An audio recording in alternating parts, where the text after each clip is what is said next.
Hi,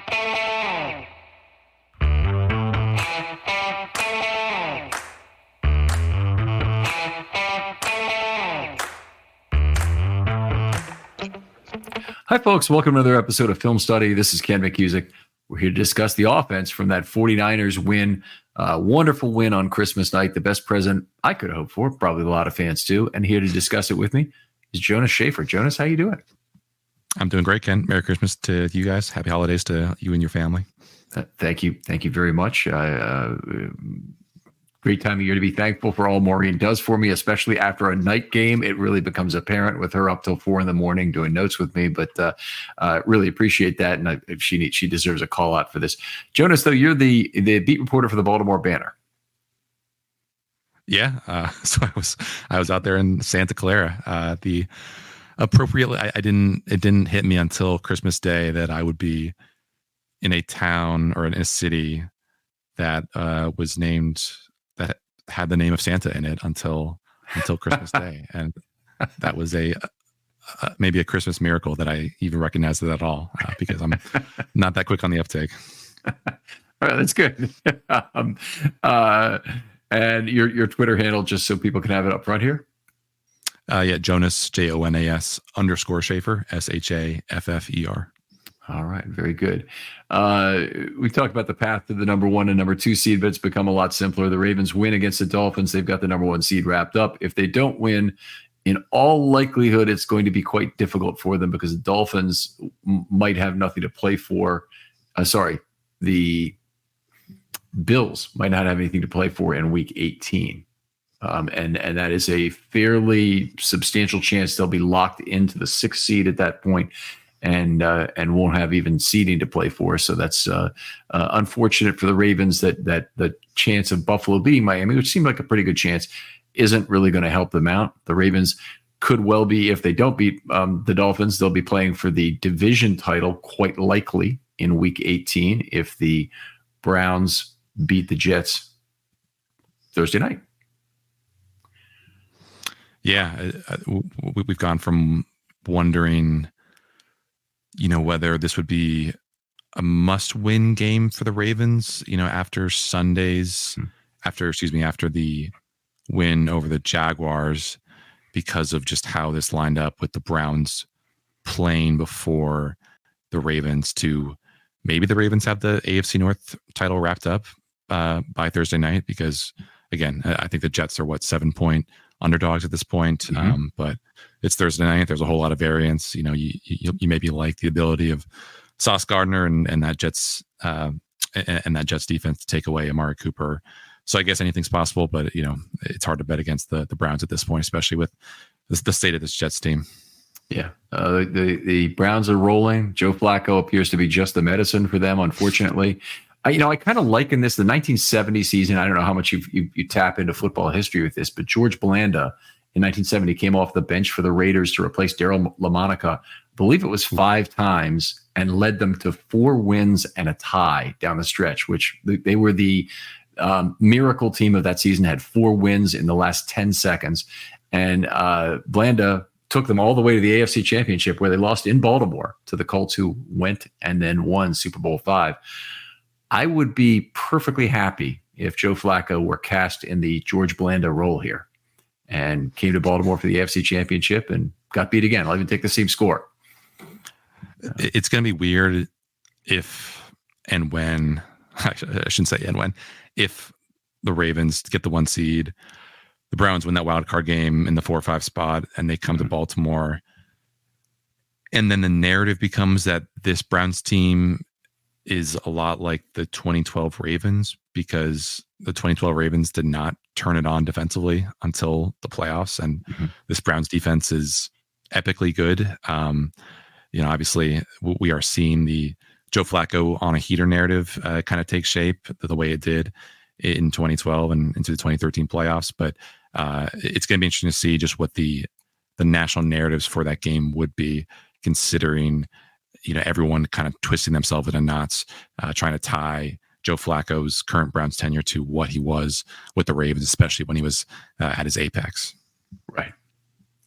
Well, I mean, for all of Joe Flacco's greatness with the Browns, he's got an 85 quarterback rating. And I don't. He's not the guy you should necessarily fear. But I tell you what, he really looks different. And seeing him in another uniform, you really realize the arm talent he still has. I mean, he definitely throws a fastball still, and very impressive. And I know receivers in Baltimore used to occasionally say that he threw the ball remorselessly hard. He'd break your fingers without thinking about it. Didn't they say the same thing about like Aaron Rodgers back in the day? Just I don't know. You better catch it. Yeah, I think so. I think so. It could be. Lots of narrative shifts this week. These are two of the greatest teams ever to meet an NFL game, if you believe DeVoa. The fourth and fifth greatest teams of the last 40 years, behind three incredibly great teams. The 1991 Redskins were number 2, and the 1985 Bears were number 3, and the 2007 Patriots were number 1. Are we talking Ravens and 49ers or Ravens and Ravens and 49ers are the fourth and fifth. Yeah, right. Yeah, right. Yeah, I think going into that game, 49ers were third all time for I think third and 12 14 weeks. Yeah. Behind the 2007 Patriots and the 91 Redskins. That sounds right, because the 85 Bears would have been then in the 4th spot, I guess, because they're 3 now. Yeah. I mean, it's I would eagerly. I don't know. I don't know if I would want to write about this game all over again in a Super Bowl rematch. I feel like if the Ravens do indeed make it to the Super Bowl, and obviously that is a long walk from where we currently are right now, but I feel like the 49ers are the overwhelming favorite in the NFC. There's a little bit more variance in the AFC with the Patrick Mahomes of it all, and the Dolphins heating up on defense, and the Bills and Browns maybe being the fly in the ointment for some division champion.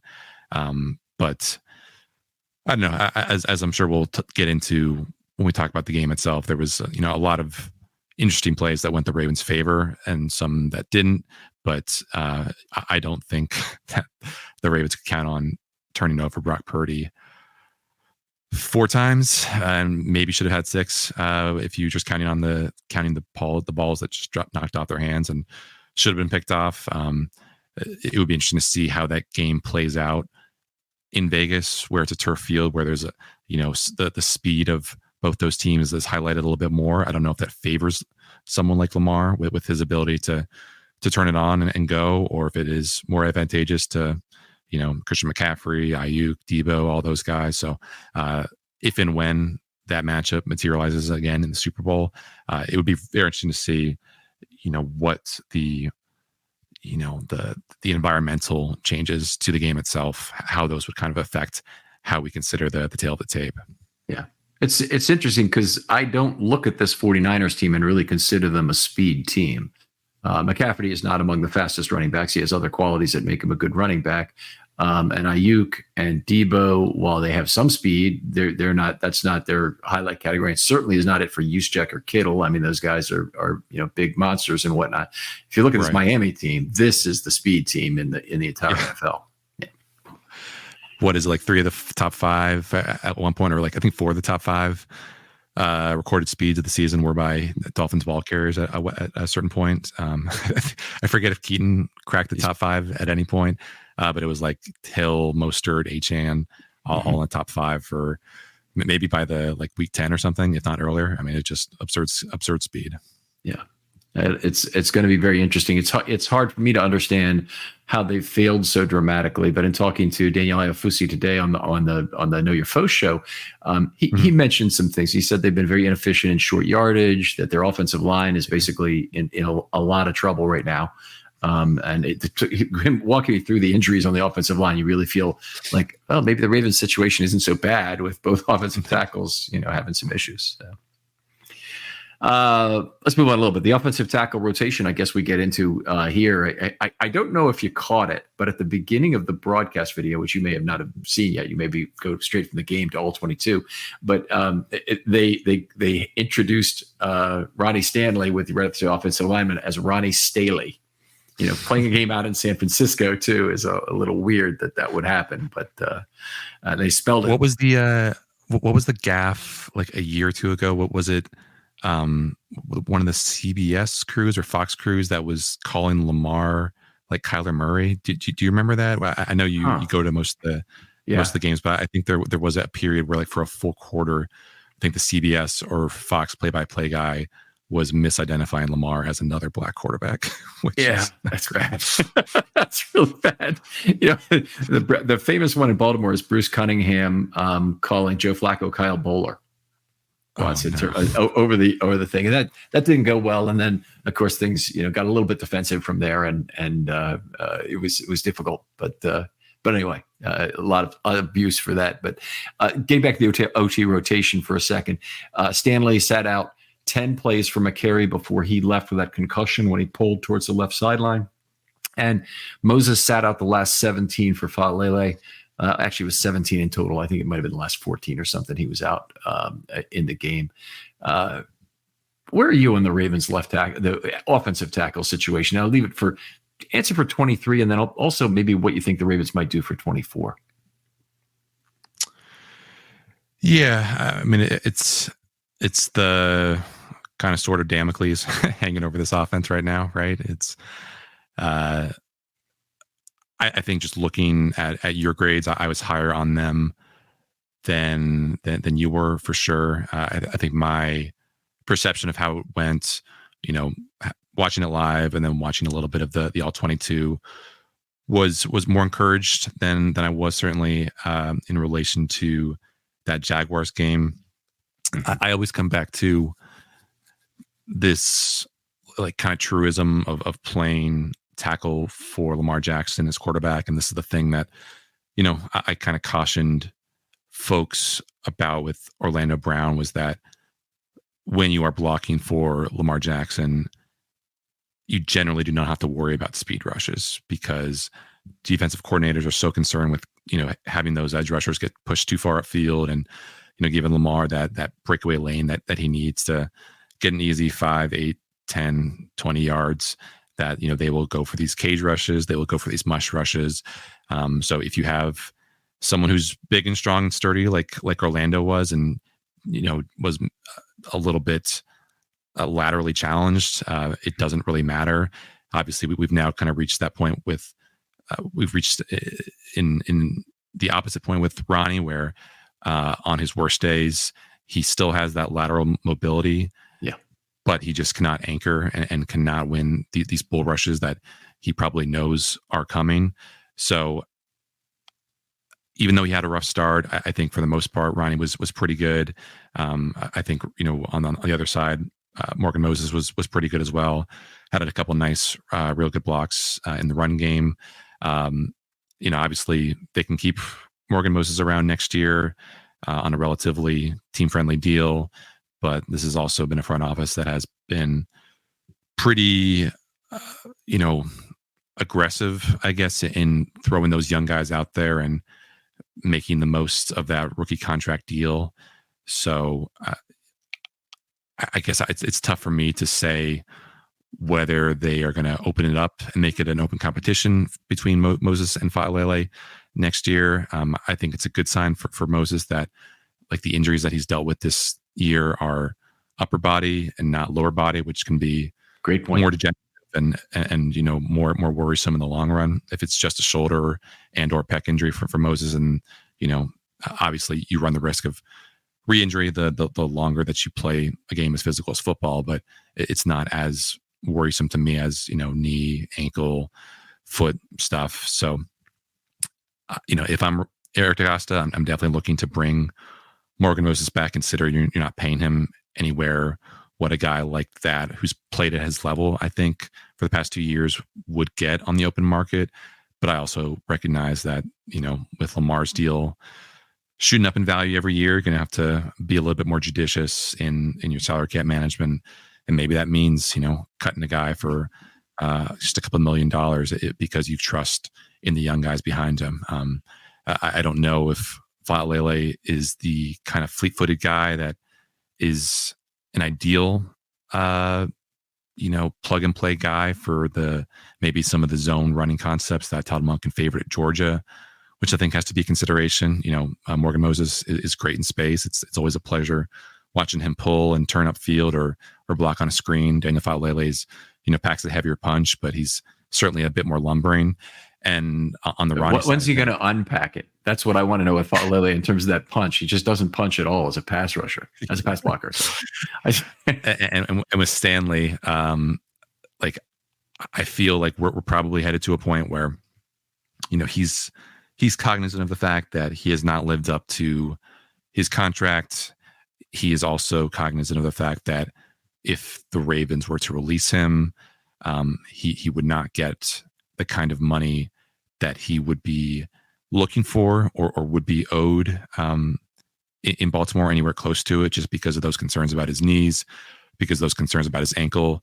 I'm I think probably as much of a Ronnie proponent as there is in the media, just because I've gotten to know him. I know how hard he works on his craft. I know how dedicated he is to getting better in the offseason. I mean, even after that game against Jacksonville, he was it Jacksonville or was it San Francisco? I think Jacksonville. He had a really bad game against Josh Allen. Yeah.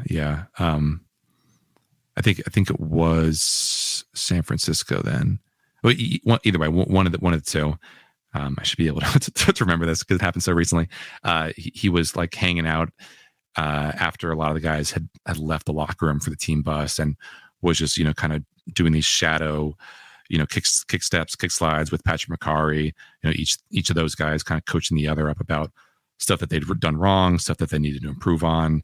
I think Ronnie has gotten a bit of a bad rep just because of the long period that he went where he didn't play and his ankle was messed up and other things were messed up. We've seen him this year be willing to play through the pain, even if it hasn't been ultimately to the betterment of the offense. So I feel like we're headed down a road where the Ravens and Ronnie come together at the negotiating table, reach an agreement about a reduced salary. Maybe you have some Pro Bowl benchmarks for him to hit that he can earn some of that money back. But Ronnie loves being in Baltimore. Ronnie loves playing with Lamar. I think Ronnie, is cognizant of the fact that this hasn't been his best year, but he's still a very fundamentally sound player. I mean, he's not an overwhelming athlete. He was an All-Pro in 2019 at the same size he is right now.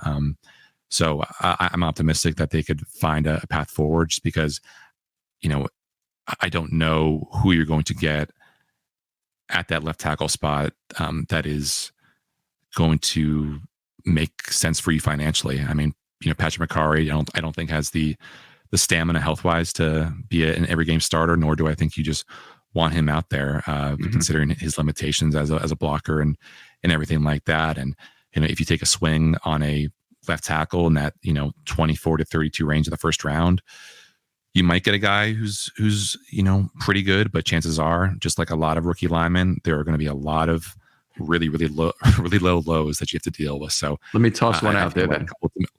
Let me toss something out there for you, because I think there are a couple possibilities. Number one is if you want the 2-year plan and you save $8 million by cutting Ronnie, you could save some money by renegotiating with Ronnie, as you're suggesting. Mm-hmm. But you could save $8 million by cutting him. Draft somebody in the 24 to 32 range. We'll call it if they get the 1 seed. I guess it'd be actually 25 to 32, right? And it's probably even later than that, because once they're the 1 seed, you can't, and as losers, it might be 26, 27 is the best they can draft. But anyway, sure. Assuming there's huge barriers is the great point in terms of getting into the left tackle position. You go into the free agent market, it's going to be prohibitively expensive. If you go into the draft market, to get a day 1 starter, you got almost be in the top 10, maybe higher than that. To get a really top left tackle. And if you go into the 23 to 32 range, you might get somebody who's okay, but you're taking a gamble probably on the quality of play right away. And it might be a 2-year plan to get a guy who has the right physical traits, but is not quite there yet, even in college as a player. Sure. So here's the only way I'd see the Ravens getting the total draft capital needed to do this would be just to make a sacrifice at another position. So the one we've been kind of bantying around a little bit is, how about tagging and trading Madubuike?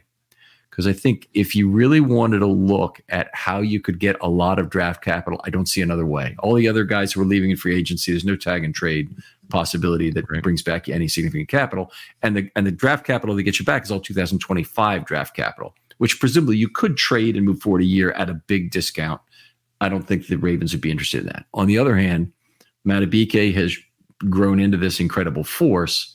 Could you trade him, acquire the draft capital needed, and maybe it'd be as high as somewhere between the 15th and 20th pick overall that you get in exchange for a player like that? It might not be quite that high. And then maybe trade both your number ones to move up in the first round into draft a left tackle range. Yeah, I saw you tease this this talking point in a recent podcast. Were you able to find any analogs for what someone like Madubuike would fetch in a tag and trade? Well, there have been a fair number of such trades over the years. Like Seymour was traded under similar circumstances. I'm trying to think Seymour was in his fourth year or he's after his fourth year in tag.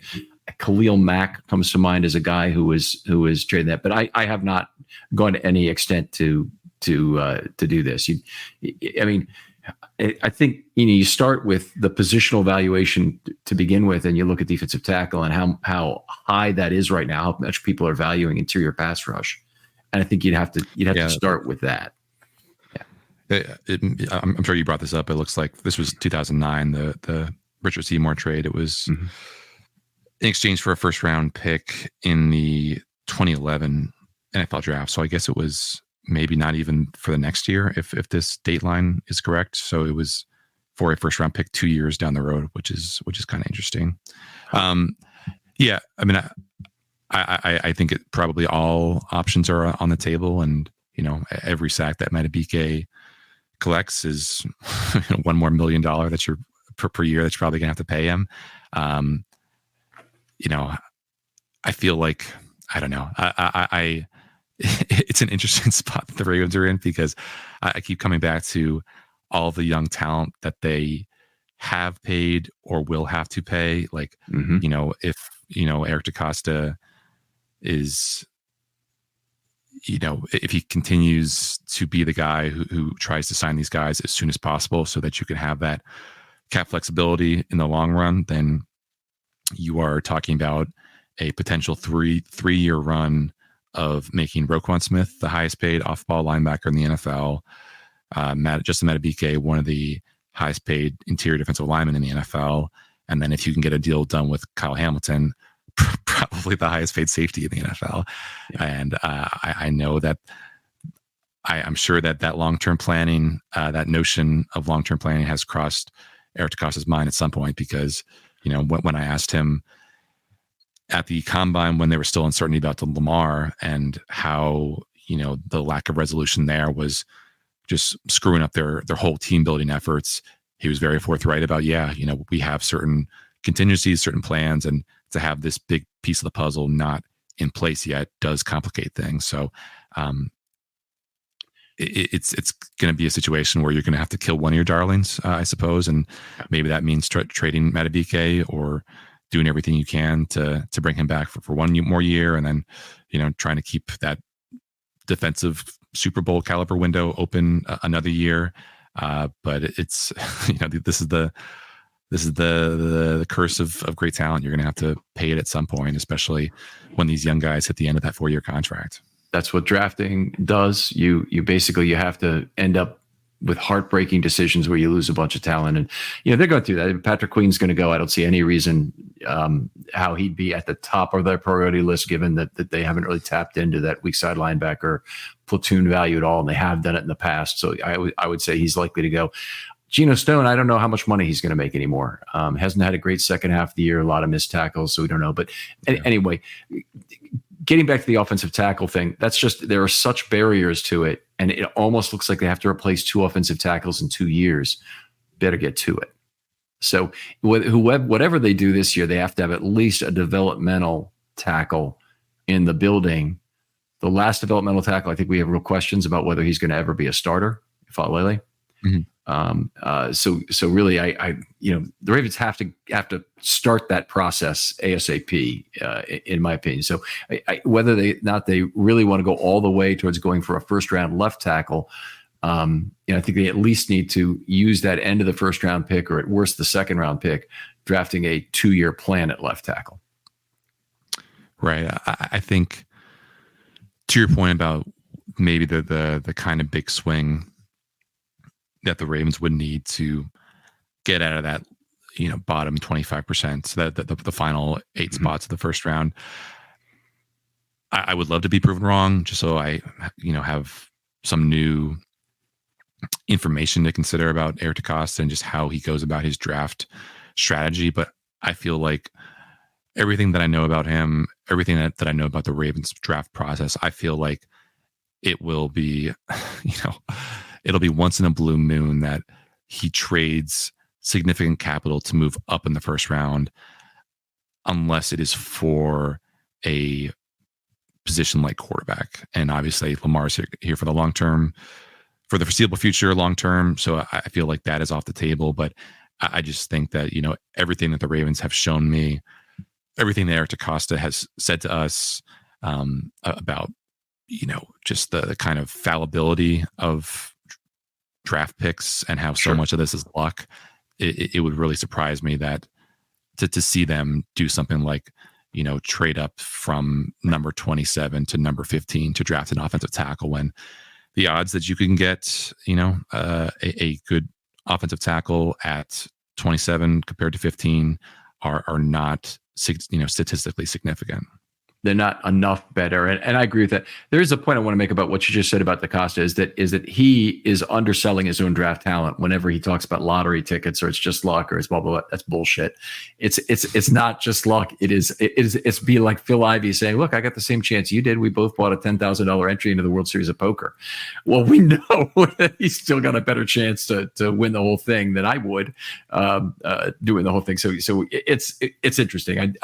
The point has been made many times. I don't need to keep beating on it, but he really undersells it. And I've had other people tell me, look, the Ravens themselves admit that it's the same people. And I say, well, look at the Ravens' history of drafting. They've been consistently excellent. And they go, it hasn't even been the same people drafting. And my answer to that is, yes, it has. For the Baltimore Ravens, basically DeCosta and Newsome have been there for the entire run in terms of being, pillars of this process. Did Fred Savage is the actor, right? Did Savage have some contribution to this? Sure, he did. But right. But anyway, I don't know. I mean, I'm just kind of this. When you were talking, Ken, I looked up the story I wrote in 2022 for the Sun before I left for the Banner. I just kind of like to do these more high concept things rather than just, I do like, breaking down draft prospects, but this was about kind of why the Ravens are always on the lookout for trades. And, I talked to a guy, Massey from the University of Pennsylvania. What's his name? Cade Massey, who professor at UPenn, like I said, wrote a paper called The Loser's Curse, Decision-Making and Market Efficiency in the National Football League Draft, which Eric DeCosta apparently called a seminal document. But either way, I keep coming back to this idea that he talked about in the paper. It's a concept introduced by investment strategist and professor Michael J. Maubusen. I might be getting that wrong. The paradox of skill, which is the idea that in fields combining luck and skill, like the draft, luck becomes increasingly important to determining success, even as skill levels rise. So, just that notion that you can have all this information about a guy's background, 40-time, Wonderlic score, even though Wonderlic doesn't matter anymore. Yep. And what really matters is just, as Eric DeCosta has said, how many lottery tickets do you have? And obviously, you would much rather have those lottery tickets in the first round than the third round. But I just keep coming back to the idea that, like, if that document is indeed seminal to Eric DeCosta, then to me that suggests that he will almost never be looking to trade up significantly in the first round, if it means costing him a couple, lottery tickets in the third, fourth, fifth. Well, the basis of that is going to be a flatter valuation of draft picks. I basically believe it. So I'm always generally in favor of the Ravens moving down in the draft. But the other thing you said was, unless it's a position like quarterback, there is no other position more like quarterback than left tackle. So it's the most like quarterback. It's not quarterback, but it's the most like quarterback. Oh, I think probably edge rusher as well, because it's very hard to find an elite edge rusher outside the first round. Okay, fair enough. But I think we've had more of that be at the end of the first round where you can still find talent. I think it's much more difficult to find that quarterback at the end of the first round. It has been done, obviously was done with Lamar Jackson, but Yeah. but anyway, the days of Lamar Jackson falling to number 32, I think, are just about over.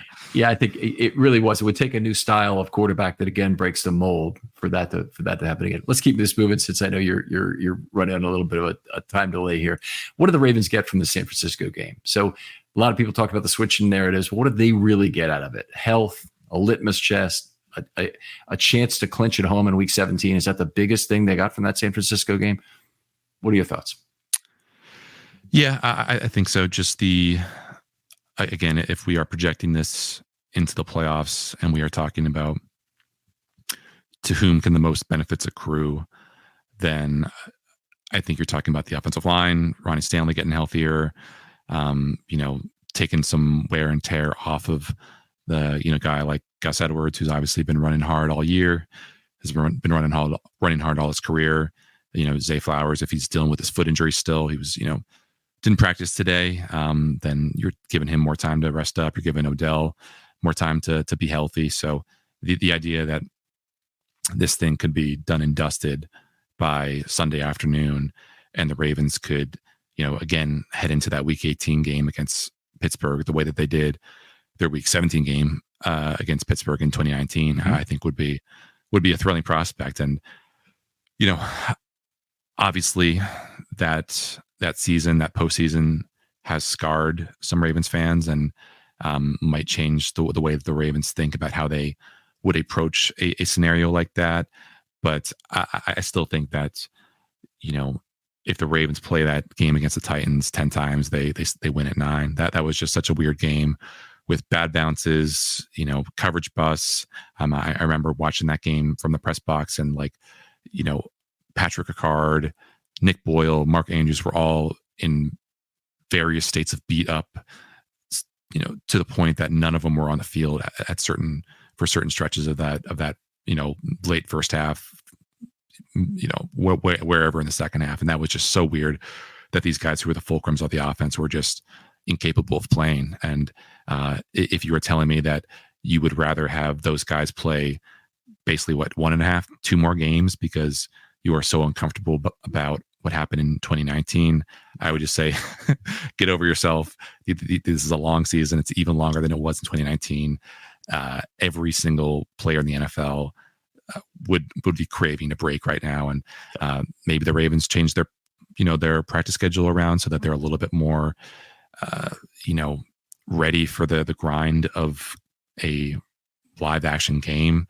But I think every single person in that Ravens organization is hoping that this thing's wrapped up by 4:00 on Sunday.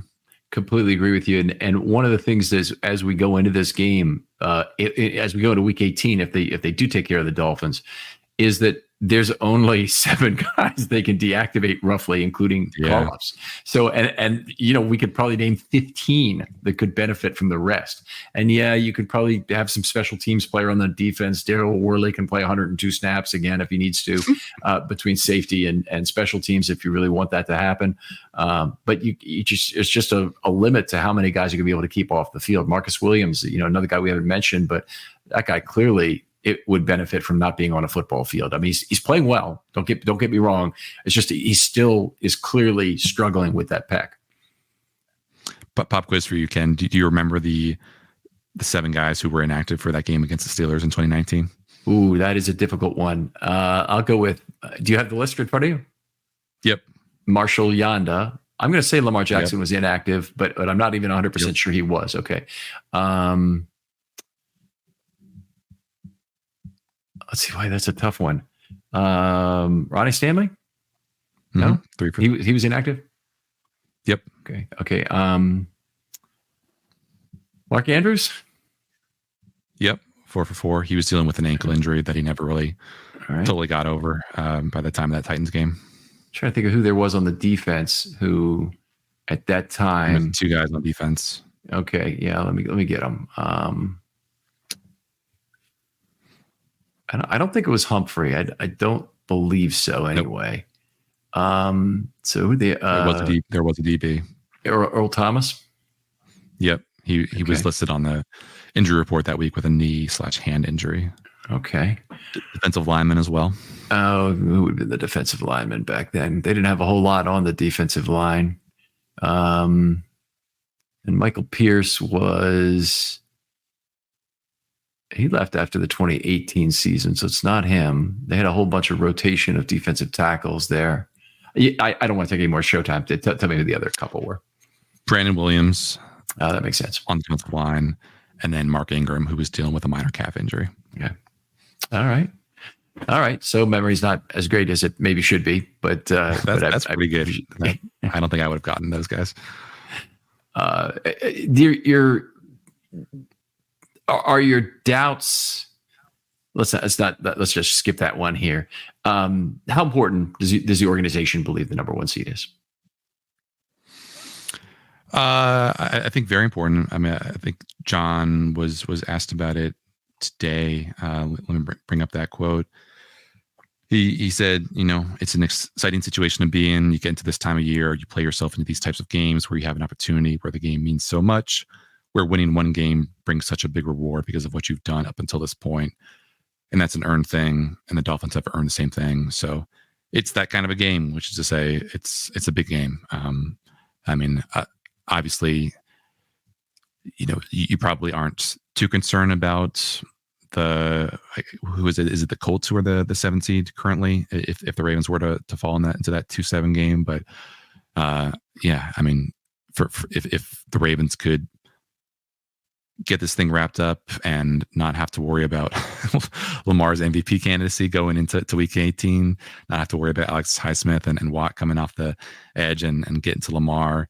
And, like we talked about, just resting everyone, keeping as many of those cards hidden from whoever that next playoff opponent is, then I think that would be hugely important to this franchise. I mean, we didn't get a chance to talk to a lot of guys today because most of the locker room had cleared out by the time that we headed in there after practice. But I'm sure every single one of them is just salivating at the prospect of getting that number one seed and knowing that, you don't have to worry about, really having your season be in jeopardy until that divisional round. Yeah. All right. Well, I couldn't agree more. I think the organization is completely behind it. I think it's basically a few fans and basically fans that want to be loud about things. And like I always say, if you put a microphone out in the village square and you put a little sign on it and say, tell us, is life fair? You're going to primarily get people who think life's unfair who will go to the microphone. So you're just inviting people to talk in that way. Anyway, let's talk a little bit about the offense in this game, really get into it. They were outsnapped by the 49ers 68-63 after holding the ball for much of that first half. They really kept it there. Some of that's a function of the soft defense, the zone they were playing, the 4-down football, the short fields the Ravens got of their own. Had a 1-play 9-yard and a 3-play drive after another interception. What I liked about it was they kept the pedal to the floor through 3 quarters with those 7 straight scoring drives. As you're watching that unfold, what are your thoughts about that in terms of just the 49ers defense can't really seem to stop them on any of these drives? Some of them short, but can't really seem to stop them. Very short. It kind of crept up on me. Just I don't think I realized it until Jameson Hensley tweeted it after the 4th or 5th scoring drive that there was this stretch of scoring drives in a row, because I don't know if it was overshadowed by the turnovers or just the kind of weirdness of the game, or maybe some of the decisions that had led to those scores, like the fact that the Ravens finally decided to grow a pair and go for it on 4th and 1, 4th and 1 situation was pleasing to me as someone who likes the analytics of that. So it was a little bit disorienting to look at the drive log and see that they in fact had scored. Basically, it was every single time from the late first quarter through the late third quarter. Obviously the halftime break made that feeling of momentum a little bit harder to notice because that there was that interregnum there. But credit to the defense for giving the offense the short field, and credit to the offense for moving the ball, every way that they could, and then credit to Justin Tucker for coming on and continuing this hot streak that he's on, and nailing every kick that the Ravens asked of him. Yeah, it's certainly big. It's good to see him get some of his mojo back after some trouble with mostly longer kicks earlier this year, but still missing one. DVOA back in the top 5. Yeah, very good. Very good. So I don't know if you saw, I had Aaron Schatz on this offseason to talk about Devoa being the greatest kicker of all time, but he's got the most points added, I believe, now. And the other guy that was close to him was the Chiefs kicker from the 80s and 90s. And I'm trying to remember who that was. But the point was made that Schatz was making the point that far and away the best kicker of all time. Yeah, I don't. There's so many stories that you can do that I would like to do on Justin Tucker, and maybe if this playoff run is a long one, and I run out of stuff to write about, I will go back to that well. But he is a one hell of a coffee drinker. This isn't even like him leaning into the bit of him being a Royal Farms pitchman. Like he spends serious money on having the finest coffee beans, finest coffee machine. I remember doing the legwork for a story on Justin Tucker, coffee guy, and then I think that was during one of the seasons where COVID got in the way or injuries made everything fall apart, and there wasn't really a whole lot of openings in the budget for a nice feel good story about Justin Tucker. But I also did a story on him, I think for the Sun last year, where he was coming up on setting the Ravens all-time scoring record. And I went, loaded up my iPad with some plays just to kind of take a walk down memory lane. And the fascinating thing as I was doing that with him was he had like an almost photographic recall, not just of like the score or the circumstances of the kicks, but where the hash was, where he put the ball, the weather. I don't know if this is just something that is natural to him or something that he has earned through film study and just like looking at all his kicks 100 times over. But it was still, that it's like the clip. Who was it?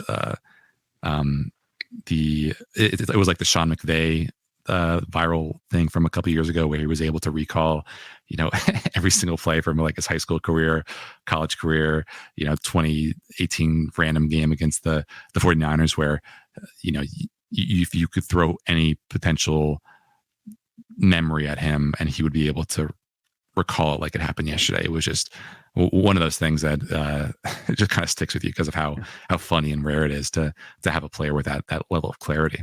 Yeah, it is great, but they do have remarkable memories for it. I hope that doesn't mean that they don't save video. In Tucker's case, it'll be less of a problem to find his kicks and whatnot. I always feel like offensive linemen really ought to be saving every big block they made, really making a note of when it occurred, getting somebody to cut it up for them, because that's going to be the stuff you can show your grandchildren someday. And if they're not doing it, it's going to be actually hard to recover. That would be my guess, or hard to assemble it at least.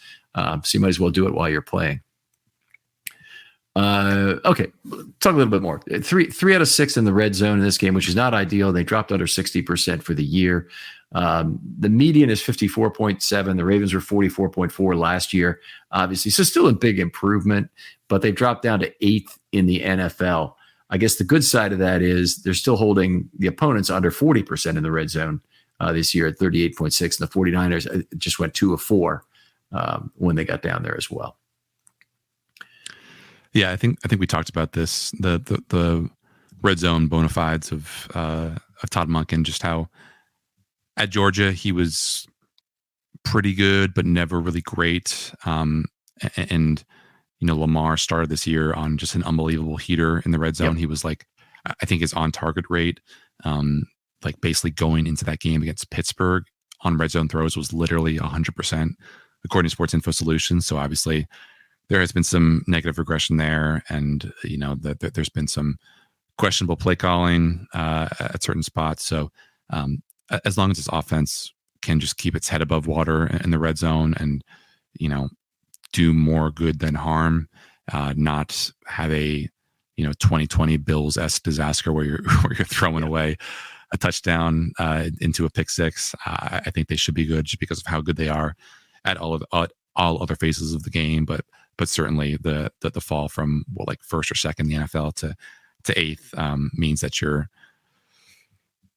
at a first stretch there probably closer to league average, or if not worse. So I guess that is something to kind of keep an eye on as we head into these final two games. Yeah. Series success rate is the other thing I like to look at. That's the percentage of first downs that are turned into first downs or touchdowns subsequently. So it's every single first down is a new starting point. 23 of 29 in this game, 79.3%. That's right up there, by the way, with the 2019 Ravens. And it's something that if they could continue at this kind of level would be fantastic. But the league leaders for the season are Miami, Kansas City, San Francisco, probably in some order still are in the 75 to 77% range. It's actually a fairly narrow band that all teams are in. You really have to be a terrible offense to be down in the low 60s. It can be done. The Jets probably are there, or maybe even a little bit below, but it's really unusual. And almost every team is between about 63 and 71%.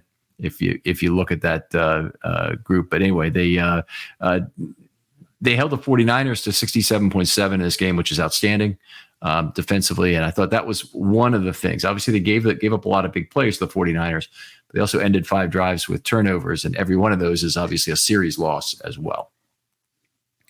Yeah, the interesting fact about the Ravens defense and the 49ers offense and the explosiveness. Listen to the Athletics NFL football podcast, which great listen if you're just a fan of the league. Nate Tice, Robert Mays do a great job. They said that in recapping this game, the 49ers they finished with the exact same explosive rate, which is I think 16.1, 16.2 thereabouts, that they had for the entire season going into today. So it wasn't like this 49ers offense wasn't explosive. It was just everything around those explosive plays was implosive. Yeah, exactly. Yeah, that really was the case. Exactly. I mean, they ran the ball very effectively. They passed the ball for way more than anybody else has. Maybe a couple teams have done better versus the Ravens this season, but in terms of yards per pass, but it was those interceptions, darn it, that just changed everything. We talked about the Ravens and their fourth down attempt, only 26 runs in this game. I thought one of the interesting things, especially coming into a week where they're going to face Vic Fangio as head coach, is with the second to last run, actually the last run in anger of the entire football game. Gus Edwards ran for 13 yards to put the Ravens up to 103 for the season. Then he took an NRM -1 on the final play, a kneel from Jackson, to drop it back a yard. But now they go in to face Vic Fangio with 32 in a row and alive after his implosion at the podium the last time around. Gosh, yeah. I wonder.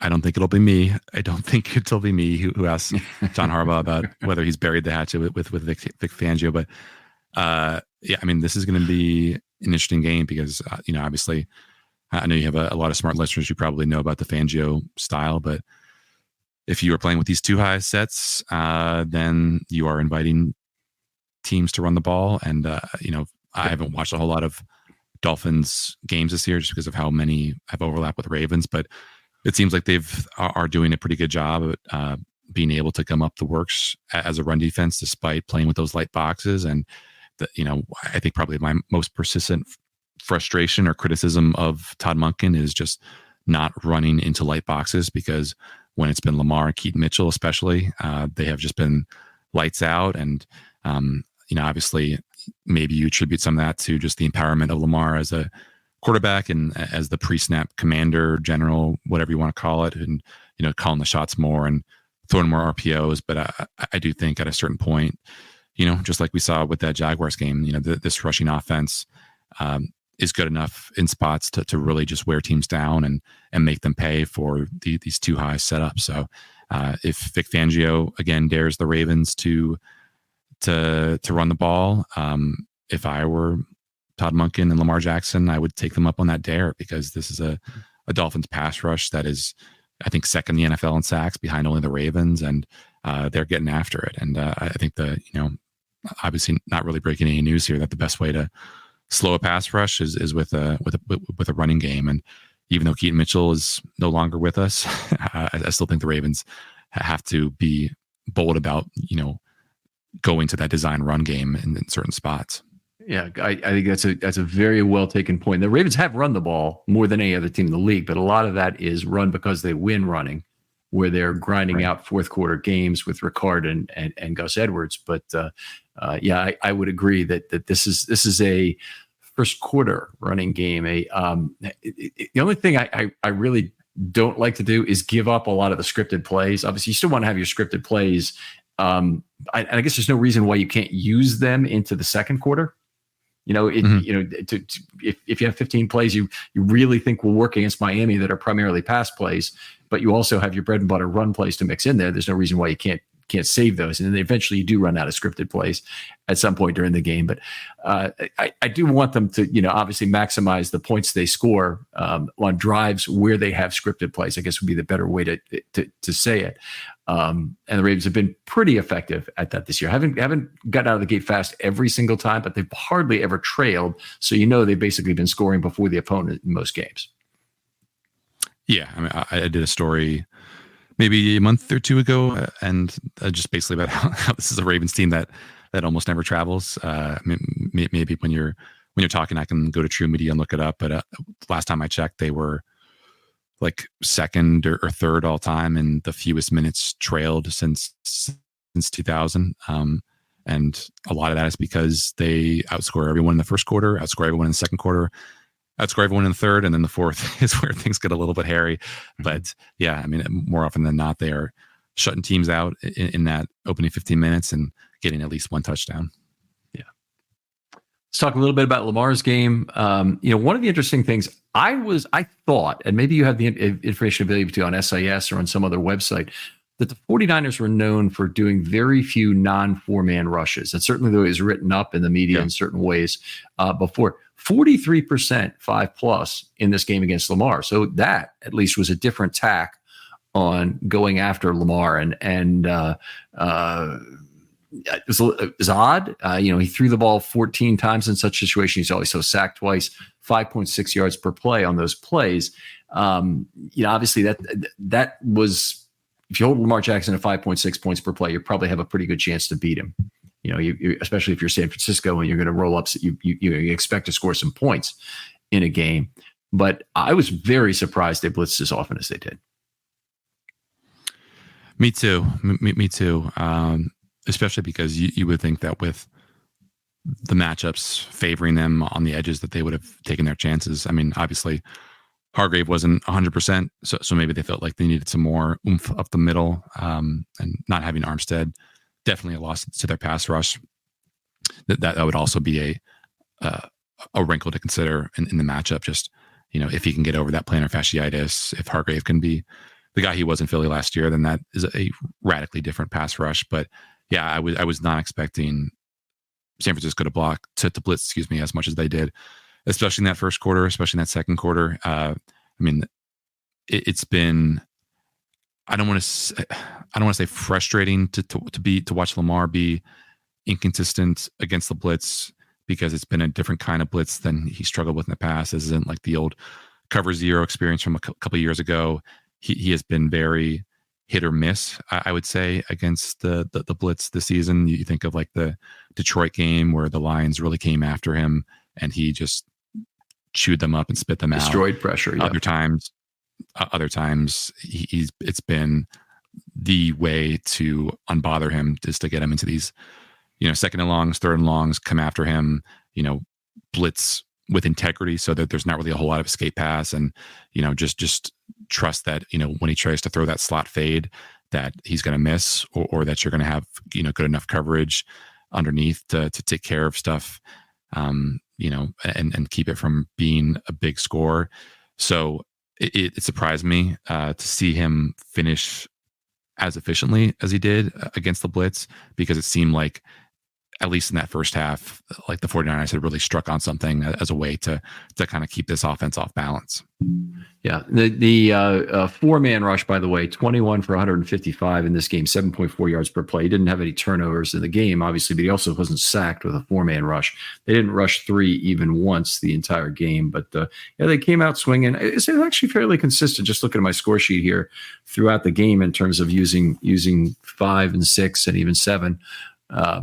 Throughout it looks, but you're right. They learned early that they could do it. It wasn't an adaptation that they changed in the second half to go to a blitz at that point, and they thought about this going in. Yeah, and to your point, Ken. Again, I assume that this includes the Week 16 games, but on Pro Football Reference, which is obviously has its own stats, different from like SIS or PFF or True Media. 49ers are third to last in the NFL in blitz rate at 18.1%. So definitely a step up in the aggressiveness. Could be a definitional thing there, but that's 25 percentage points below where they were in this game, obviously, that they do that. And that if that includes the Week 16 games, they were lower than that even going in. So they might have been 16% going in. Yeah. 3.11 time to throw in this game. Average for the season is up to 2.96. It's still a little lower, I believe, than it was in 2019. So part of being a pocket passer speeds up the time at which you throw the pass with just the fact that you're not rolling, which creates additional time there. Now Jackson has moved around the pocket with great facility. I think we'd agree on that. But do you think? I mean, seeing all the great plays he's made this year on an extended basis, do you think there's not a reason to even encourage that extension with some other game planning element or schematic element? How do you mean? Okay, so extra chip blocks with a late leak out. The desire to leave the pocket or something, or at some point extending plays the way they have in the past by creating a white picket fence along the line of scrimmage, the line of scrimmage. Let's say to the right where he would. Have an additional opportunity to throw, that sort of thing. They have a lot of ways they can do it. What they've seemed to have gone away from, which I'm really happy about, by the way, is as many naked boots, because I don't think the naked boot works with the mobile quarterback. I think the backside edge defender is too focused in on Lamar when it's Lamar, as opposed to Joe Flacco when it's a non-mobile quarterback. I guess I would always like to see Lamar, have those check down options available, whether it's in the flat or just in the, the short distance of, just like kind of leaking out over the middle. Obviously, you don't really see a whole lot of Ravens running backs running those angle routes, those Texas routes that you would get from a Christian McCaffrey or from, like a Jahmyr Gibbs or someone like that. So those running backs, unless they're getting screens, are always going to be what seems like tertiary options in the receiving game. I forget if this was ever uttered by Greg Roman, but the notion of Lamar Jackson dropbacks in that offense was like that he is the check down, because yes, if you put Gus Edwards in the flat, you would much rather have Gus Edwards turn into a blocker than just throw it to Gus Edwards. Nothing against Gus Edwards, but if he can be the lead blocker for Lamar, then you're cooking with gas. So it's interesting to see the ways in which Lamar's changed as a play extender and the ways in which he's not. I mean, when we got to this subject, I was actually going to kind of turn the tables on you, Ken, and ask, because I did a story a couple of weeks ago about like Lamar as a scrambler, and it was, and maybe things have changed statistically, but it was interesting that for as much as the national narrative and I guess local narrative as well has focused on like how patient he's been and how in control of the pocket he's been, that he, when I wrote the story a couple of weeks ago, was scrambling at an all-time rate.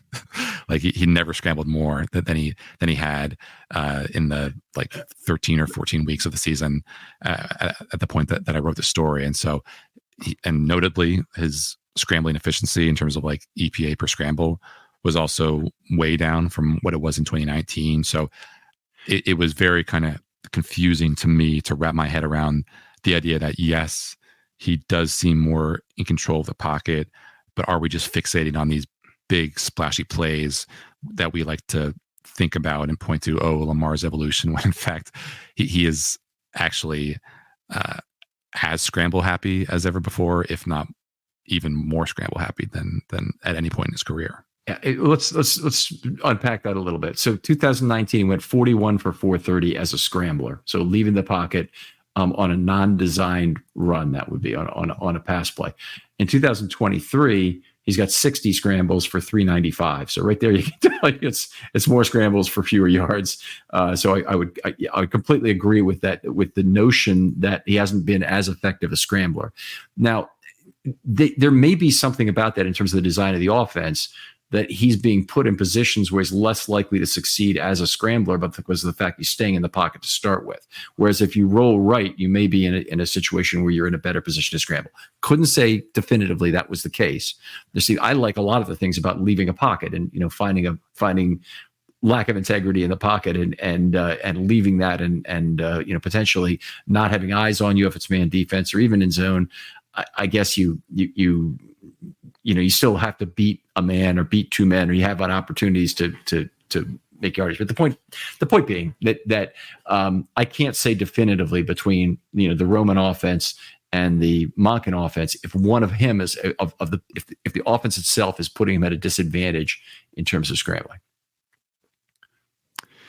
Yeah, I mean, there's also just I don't want to call it the elephant in the room because it's what an elephant it is, but obviously Lamar is not as fast as he used to be, or he's not choosing to be as fifth gear Lamar Jackson as he once was, which is fine because he can still bob and weave and make guys as athletic as Fred Warner just look totally clueless in the open field like he did on Monday night. But yeah, I mean, it is just, when I did the story, which was, I have it right in front of me, January 13th, so 2 weeks ago today, this was 12.5 scramble rate, which is higher than his previous high in 2020, which was 11.5%.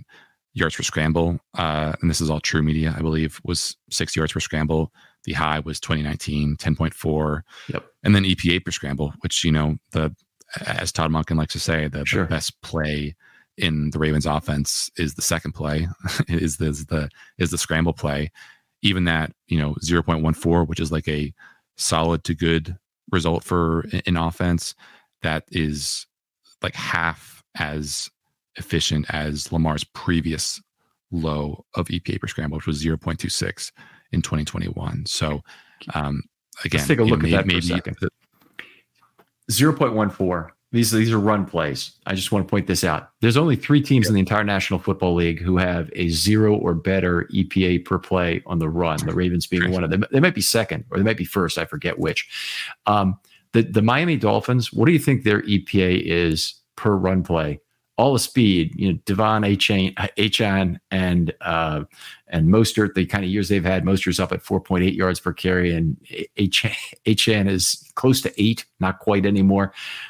Their overall EPA, anyway, I won't quiz you on this, but their overall EPA per play is minus 0.12. I was shocked by that. Yeah, I talked to Dan about it. He said it's all inefficiency. They're not converting third downs. They don't have any power run game. They can't put anybody on the field who can grind out it's just how on earth can running backs have any value in an NFL where only 3 teams can run the ball for a positive EPA, and every quarterback of any salt is a significant positive number in terms of EPA, meaning 0.1 or higher. It's tough. I feel bad for running backs. I don't know what else to add. But yeah, I mean, on a structural level, I think there have been more 5-man protections, obviously, than there were under Rick Roman, which theoretically would give Lamar, I guess, more guys to occupy defenders, which would mean that there's more lanes to scramble. And on the other side, if there are fewer fewer blockers protecting him, then he has more cause to lead the pocket, because Ronnie Stanley's getting beat or John Simpson's getting beat, and obviously, he's got nowhere to go but outside the pocket. So maybe it is not, maybe it is just a factor of Lamar scrambling more or scrambling as much as he ever has because of his environment, rather than any natural compulsion to be the guy that we think he actually is. All right, let's move on and talk about some other elements of the offense here. And I'm sorry, we're way behind on time, Jonas. I hope I'm not going to keep you up too late here tonight. Nope. I really want to keep going. We had another shift in the backfield in terms of plays. And the one I was a little surprised in is the complete absence of Josh Gordon, who... Wait, Josh Gordon, that's not right. Melvin Gordon. No, not. Thank goodness we don't have Josh Gordon. He'd already be suspended, I'm sure. But Hill and Gus got 100% of the carries here. And Hill's doing a great job pass blocking. Just absolutely am loving how they use him there. And I wanted to get your take on just how ironic this has become, that Hill, the relatively small guy, muscular, but a relatively smaller back, much 50 pounds lighter than Gus Edwards, roughly, maybe not quite, is the great pass blocker. And Edwards, who's the much bigger, heavier guy, can't pass block really nearly as well, but is a much better receiving threat despite the lack of speed. And most of that coming on these weird extended plays where he finds space for Lamar. And the 39 and the 80 were both that. And they've been the major contributors to his 13.8 yards per target this year. Yeah, I don't know what to make of it other than, well, I don't want to say small sample size for pass blocking, just because we've seen enough of it to know that Justice Hill is definitely Mr. Reliable there. I mean, he was playing a lot of third down snaps even last year, if my memory is correct. Yes. So I guess just technique. I mean, I don't know if it's a matter of leverage and, Gus Edwards, being a relatively upright runner, both as a receiver and as a ball carrier. If it's tough for him to get into that spot where he needs to be to take on these guys who are, 6'1", 6'2" blitzers or whatever, but it's definitely not what you would expect from the make of the man. That Justice Hill would be the guy who packs a punch as a pass blocker, but maybe it's, I don't know, maybe it's a psychological thing in some ways, where these big hulking edge rushers or off-ball linebackers are, coming up the A gap and they see Justice Hill and they feel like they can just run him over because he is a smaller fella, and he surprises them every time. Maybe it's a situation where you have to learn your lesson once or twice before you actually figure out there's another better way for me to handle this. Yeah.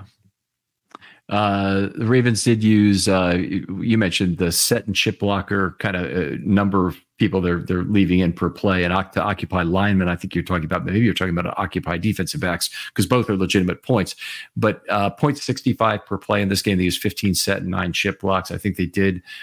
That's a fairly high number. They're doing, you only get 5 eligible receivers per play. And when you're using 0.65 of them to some degree and limiting with the routes they can run, the 15 sets, they can't run any route, or they haven't run any route by definition. And the 9 chips, they are limited in terms of what routes they can run, because they've got to run shorter routes or routes that release later or what it might be. Right. It's a fairly significant contribution of about 13% in this game of the total eligible receivers that they're disadvantaging in some way. Yeah, and it seemed pretty effective. I mean, there were a lot of like chip blocks that were kind of made you straighten your back and say, "Whoa!" They did a great job with Bosa. They did a great job with Chase Young. Maybe as we kind of go to the offensive line, that was something that we didn't really pay total respect to. Maybe we are giving the offensive linemen, or not we, but maybe the non Kens of the Ravens media group were giving them more credit than they deserve because of all the chip blocks and all the help that they got in keeping that pocket as clean as it seemed like at times on Monday night. So, you got to do what you got to do at this point. Keeping Lamar healthy is priority number one. So it'll be interesting to see if they step it up anymore or keep it at that same level of chip help, because like I mentioned earlier, this is a really, really fierce Dolphins pass rush, even without Jalen Phillips out there. Yeah. I actually skipped over it in the interest of time here. It'll be in the offensive line article, folks want to, but 32% ample time and space is pretty damn good by today's standards.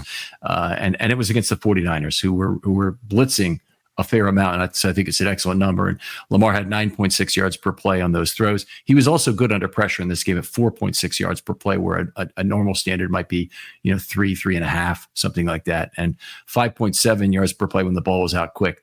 The big number, and I know you might have missed it in terms of my reporting of it, the writing of it, but the big number for the 49ers, so they threw the ball 50 times. They got a 66% pressure rate, the Ravens did. So 33 pressures on 50 plays.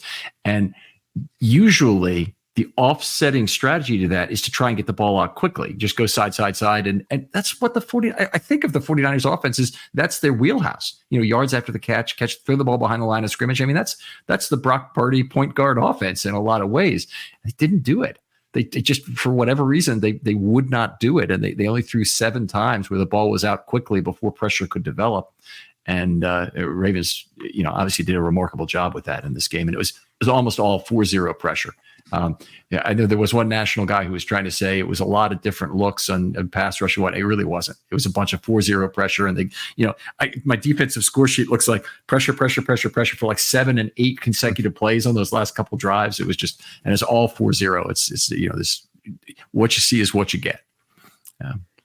Yeah. And that is the weakness, I guess, of this 49ers offense, especially if you can't have that run pass balance that destabilizes a defense. If you don't know what's coming, if you can't, rely on those outside pitches and tosses and whatever to kind of minimize the weaknesses of that offensive line, then we saw on Monday night just how they can be kind of exposed, because obviously Trent Williams is a great player. He unfortunately got hurt dealing with a groin injury. But other than Feliciano as well, I mean, I don't think any of those guys up front were all that highly rated by PFF, and it hadn't really mattered because Brock Purdy knew where to go with the ball, or Kyle Shanahan knew how to put them in positions to succeed. Obviously, they were like the Ravens, the beneficiaries of being a lot of game scripts where they could just run on teams and not really have to throw the ball all over the yard to come back. But if I'm a 49ers fan, I'm definitely feeling a lot less optimistic about my offensive line and their I guess that their ability to help me lead a comeback, because what we saw on Monday night was not encouraging in the least. Right. I would agree. And I'd even say with Trent Williams, and I know he was kind of playing hurt maybe in that first half, but I think he played about the first half, 30 snaps roughly. He was getting pretty much used like a sock puppet before he left the game.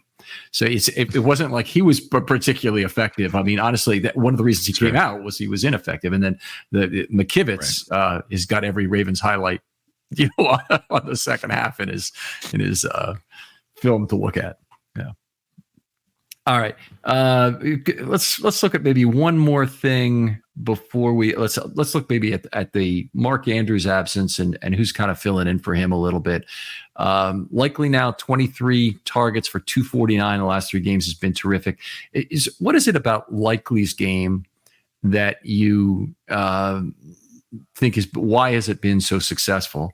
And we did have one guy actually 2 people ask a mail guy questions is, if Mark Andrews does return, and maybe you could speak to that a little bit, how will Monken adapt to having both of these guys in the offense at once, or how will he maximize them both?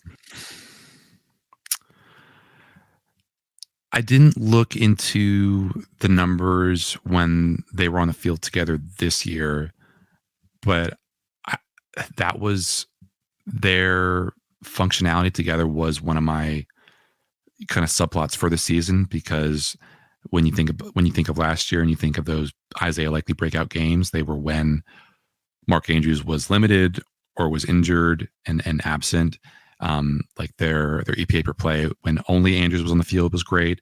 Their EPA per play when only Likely was on the field was great. But when they were on the field together, for some reason, Greg Roman and that coaching staff just could not make it work. And I don't recall, and maybe you have some recollection of just how productive they have been in 12 personnel or even 22 personnel this year when it has been those two guys together. But I don't get the sense, just based on how much 11 personnel they were using when Mark Andrews was still healthy, that it was, the kind of Death Star that it was back in 2019 or even 2020. With Boyle and Andrews. Again,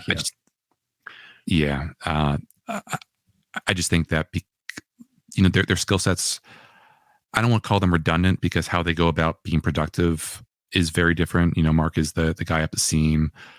Isaiah is more the guy who's making stuff happen after the catch. He's got a little bit more shiftiness. It's been interesting to see him use as kind of a split zone blocker, not only in the run game, but also, to kind of help set things up off play action, which is something that they never did with Mark, because he doesn't have that kind of lateral mobility or that lateral juice. So it's going to be interesting if and when Mark comes back, what that would look like. Obviously, I feel for a player like Mark if and when he does come back, because chances are he won't be 100%. And you have this expectation that it's just like a Madden game where as soon as a guy is healthy enough to come back, he's back at full strength. Well, that's probably not going to be the case for Mark. Maybe if the Ravens are good enough for long enough and smart enough with Mark Andrews' body, then he could be pretty close to 100% by like a Super Bowl. But again, John Harbaugh hasn't given us a timetable for when that comeback would be. He told us today that he is on schedule, maybe even ahead of schedule. For what? Don't ask me what that timetable is, because John Harbaugh has not given us a single scrap of information about when that return date might be. So a couple points. First of all, thanks, Imaginary Internet Guy and Angelove85 for the question about how those guys would play together. But you make a great point that if Andrews does come back and he's not 100%, but he's still valuable to the Ravens because of some things he can do, probably a reasonable thing is for him to be on a pitch count. So they're sharing more of those single tight end 11 personnel situations. And then I think likely has established himself as a very viable target. And, a guy hopefully who's earned a lot of Lamar's trust, I think, during the Andrews time away. Yeah, I mean, to see him be, the first read on that, or first or second read on that play that ended with him, giving the Heisman to the guy was impressive. You want to see more throws like that, in rhythm, rather than just Lamar having to bounce things out of structure and freelance and find Isaiah like he did in the previous game against Jacksonville. I forget how many training camp practices you were at, Ken, but again, for like the second straight training camp, it felt like Isaiah likely was more targeted than Mark Andrews. Mark always kind of, has to find his way in camp a little bit. He always has to, kind of get his feet underneath him. And then by the time, the regular season rolls around, he's good to go. Obviously, that wasn't the case this year because he was dealing with, I forget what exactly that injury was that kept him out of week 1. But, that chemistry between Lamar and Isaiah has always been there. They're good friends. They, I think, have a lot of the same kind of sense of humor. And I think that shows on the field with just how implicitly they trust one another. Yeah. Oh, well, hopefully that'll go out. There's only one other receiver that I really want to talk about. We can talk about the others with the individual play, but Flowers utilization has been drastically changed in terms of what's happened. He's had 33 targets, 21 catches, and 164 yards, which doesn't seem terrible necessarily until you realize it's 5 yards per target, 5.0. Yeah. 5.0 is what Chad, no, who's the Bengals receiver who just retired? Ocho Cinco? No, not. I wanted to say Chad Johnson, but it's not him. It's the other one who came after Chad Johnson, who just retired. Oh well, whatever. 5.0 yards per target is terrible. You know what? You know who I mean. I'll look it up. I can't find it. A lot of that's a good. We're so desperate to get this. AJ Green is who I mean. But last year, in his last year with Cincinnati, was at 5.0 yards per target. But anyway, Flowers, there's obviously a big change in usage. He did get free on that 9-yard TD, which I thought was terrific. But he's been running so many short routes, and it reminds me a lot of what happened to Hollywood Brown at the end of his tenure in Baltimore when Tyler Huntley was throwing him the football. The ball had to come out quickly, and he's ended up being a much less productive receiver because of it. Yeah, I guess the way to maybe reframe that production is like, if you are discouraged about the run game production from Monday night, if you think of like the volume of RPOs that Lamar fed guys like Zay as basically just extended handoffs, then Yeah. you can simultaneously feel better about the run game and the passing game, or Zay's wide receiver production, because obviously, you want to see him, rip one of those off like he did against Cincinnati, only to have it called back because of the penalty. And I think one of these days he will rip off another one of those off, because he is just so slippery and hard to bring down. But yeah, I mean, if Lamar feels the pressure like he did on Monday, and he has the option of, having those side adjusts and throwing those RPOs and those smoke screens, and Zay is the guy that he's looking at, then obviously you are probably not going to have the 10 to 15 yard per target games that maybe you were expecting for Zay, considering how impressively he performed as a downfield target, especially in that first game against Cincinnati, where he caught probably the Lamar's best throw all year for that 50-yard catch or whatever it was. So when we've asked Todd Monken about Zay and why he hasn't been more of a downfield target, Todd's been, I think, very delicate in talking about how there have been plays for Zay to be the downfield target, but that it hasn't come together, suggesting that either the pass protection hasn't been there, or Lamar hasn't felt comfortable enough to look for him, or both. So, he has been running a lot of downfield routes. I remember looking at the next gen stats data. I think his share of downfield routes was maybe number one, maybe number two among Ravens wide receivers, but just the target share hasn't been there. And obviously, if he's not going to be an intermediate type of guy, then that means that he's either getting the occasional deep ball, and with Lamar recently, it's been a lot of inaccurate deep balls, or those short throws. And obviously those short throws do not lend themselves to a whole lot of, a whole lot of yards just in terms of overall production. Yeah. All right, Jonas, always a pleasure. We're way over time here, so I want to close out for the first segment here. But tell folks where they can find your work online. Yeah, just thebaltimorebanner.com/sports, and all our stuff is there. Just follow me on Twitter and click on the links that I put out. $1 for 6 months. There you go. All right. Other folks out there, if you'd like to be on a film study short, hit me up. By now, DMs are always open on Twitter. I'll get back to you very quickly. If you have an idea, I'd like to talk through it to you. Find something that can be done in about 15 to 20 minutes. And we can put out some less intimidating content for people who like something shorter and would, that would facilitate them getting interested in film study content. But that's what I'm looking for. Jonas, thanks again for coming on. Of course, Ken. And we'll talk to you next time on Film Study.